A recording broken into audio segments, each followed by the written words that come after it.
In the frozen lands of the north, where ice meets fire and the gods walk among mortals, there exists a creature so immense, so terrifyingly vast, that it encircles the entire world. Its body stretches across the ocean floor, wrapping around Midgard like a living chain, its tail meeting its own mouth in an eternal circle. This is Jormungandr, the World Serpent, the Midgard Serpent, one of the most fearsome monsters in Norse mythology. Born of chaos and destined to bring about the end of the world, Jormungandr's story is intertwined with the fate of gods and men, a tale of prophecy, hatred, and the inevitable doom known as Ragnarok. To understand Jormungandr, we must first understand his origins, for he was not born of noble lineage or divine grace. His father was Loki, the trickster god, the shapeshifter who brought both wisdom and chaos to Asgard. Loki was neither fully god nor fully giant, but something in between, accepted by the Aesir gods yet never truly one of them. His cunning and his schemes would eventually lead to the downfall of the gods themselves, but before that, he would father 3 children who would become the instruments of that destruction. Loki's wife was not one of the goddesses of Asgard, but Angrboda, a giantess whose name means the one who brings grief, or herald of sorrow. She dwelled in Jotunheim, the land of the giants, in the dark forest of Ironwood. There, far from the golden halls of Asgard, Loki and Angrboda conceived 3 monstrous children, each more terrible than the last. The first was Fenrir, a wolf that would grow so large and fierce that even the gods would fear him. The second was Hel, a being half living and half dead, who would become the ruler of the underworld realm that bore her name. And the third was Jormungandr, born as a serpent, destined to become the World Serpent. When the gods learned of these 3 children, they were deeply troubled. The Norns, the 3 sisters who wove the fates of gods and men, had prophesied that Loki's children would bring great calamity to the gods. Odin, the All-Father, the wisest of the gods, knew that these creatures could not be allowed to remain in Jotunheim, where they might grow in power unchecked. So he commanded that the 3 children be brought to Asgard, where the gods could decide their fate. When the monstrous offspring arrived in the golden realm of the gods, the Aesir were horrified by what they saw. Fenrir was already growing at an alarming rate, his jaws capable of tearing through anything. Hel's appearance was disturbing, one half of her body beautiful and alive, the other half corpse-like and decaying. And Jormungandr, though still young, was clearly a serpent of unnatural size and malevolence, his eyes gleaming with ancient hatred. The gods debated what should be done. Some argued for killing the creatures immediately, but Odin, in his wisdom or perhaps his pride, believed he could control fate itself. He decided to separate the 3 siblings, hoping that by keeping them apart and contained, he could prevent the prophecy from coming true. Hel was cast down into Niflheim, the realm of ice and mist, where she was given dominion over the dead who did not die in battle. Fenrir was kept in Asgard, where the gods attempted to bind him with increasingly stronger chains. But for Jormungandr, Odin chose a different fate. The All-Father took the serpent and hurled him into the great ocean that surrounds Midgard, the world of humans. Odin believed that in the vast depths of the sea, far from the realms of gods and men, Jormungandr would be harmless, perhaps even forgotten. But the All-Father had underestimated the serpent's nature, for Jormungandr did not die in those cold waters. Instead, he thrived, he grew, and he grew. And he continued growing until his body had become so immense that it wrapped entirely around the world, his tail reaching his own mouth. There in the darkest depths of the ocean, Jormungandr lay coiled around Midgard, holding his own tail between his fangs in an eternal Ouroboros, the ancient symbol of infinity and cycles. The serpent became part of the world itself, a living boundary between the known and the unknown, between order and chaos. Sailors feared the deep waters where the World Serpent dwelled, knowing that if Jormungandr ever released his tail, if he ever stopped holding the world together, it would be a sign that Ragnarok, the end of all things, had begun. But Jormungandr was not content to simply lie dormant in the ocean depths. He was filled with hatred for the gods who had cast him away, especially for Odin and his family. And of all the gods, there was one whom Jormungandr would come to hate above all others, one whose destiny was forever intertwined with his own: Thor, the god of thunder, Odin's mighty son, the protector of Midgard and slayer of giants. Thor and Jormungandr would meet 3 times according to the ancient sagas, and each encounter would be more terrible than the last, building toward their final fatal confrontation at the end of the world.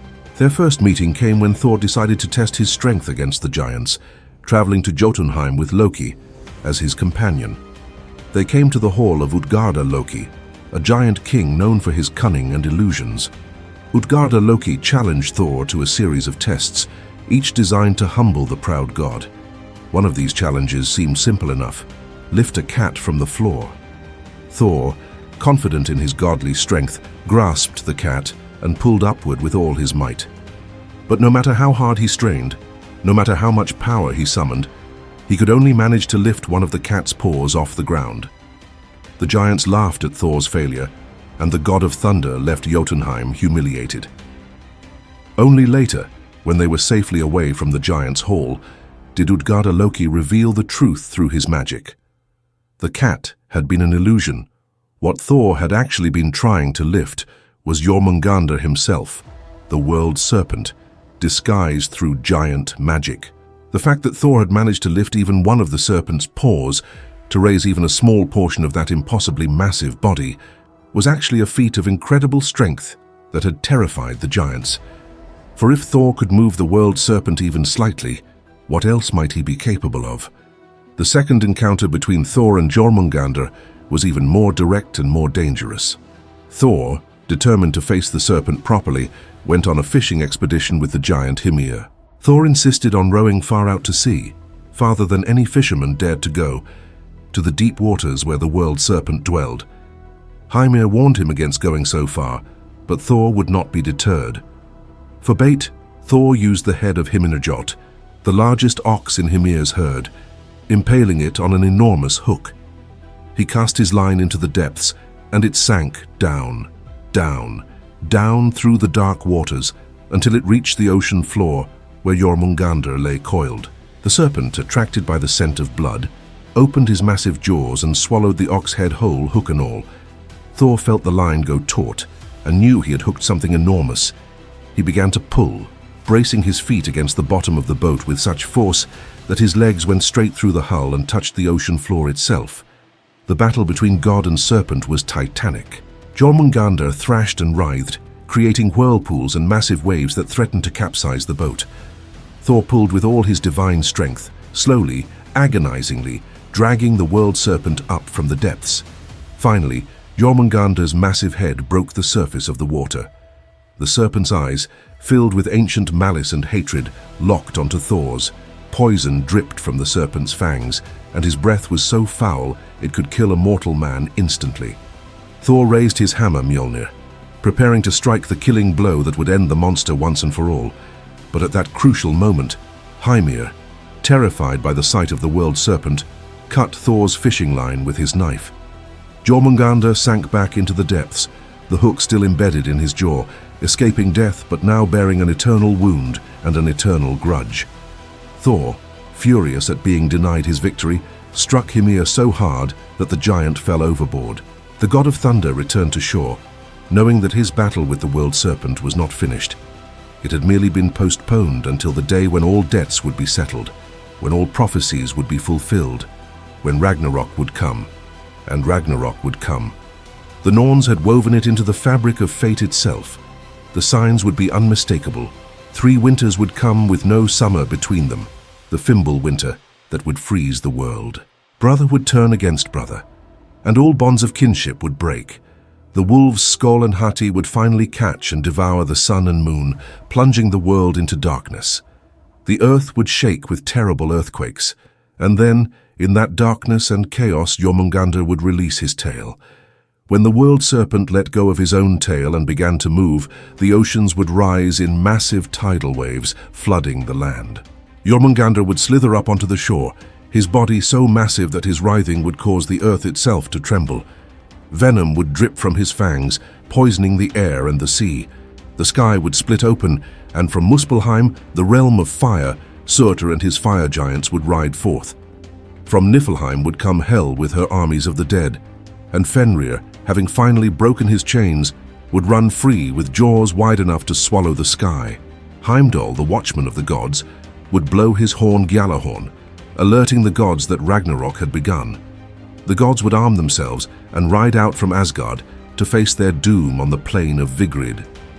There, the final battle would be fought, gods against giants, order against chaos, with the fate of all 9 worlds hanging in the balance. And there, on that battlefield, Thor and Jormungandr would meet for the 3rd and final time. The god of thunder and the World Serpent, ancient enemies, would face each other in combat that had been prophesied since the beginning of time. Thor would stride forward, his hammer Mjolnir crackling with lightning, his red beard bristling with fury. Jormungandr would rear up, his massive body blotting out what little light remained in the darkened sky, his fangs dripping with venom, his eyes burning with hatred for the god who had tried to kill him twice before. The battle would be fierce and terrible. Thor would strike Jormungandr again and again with Mjolnir, each blow landing with the force of a thunderbolt, cracking the serpent's scales, breaking his bones.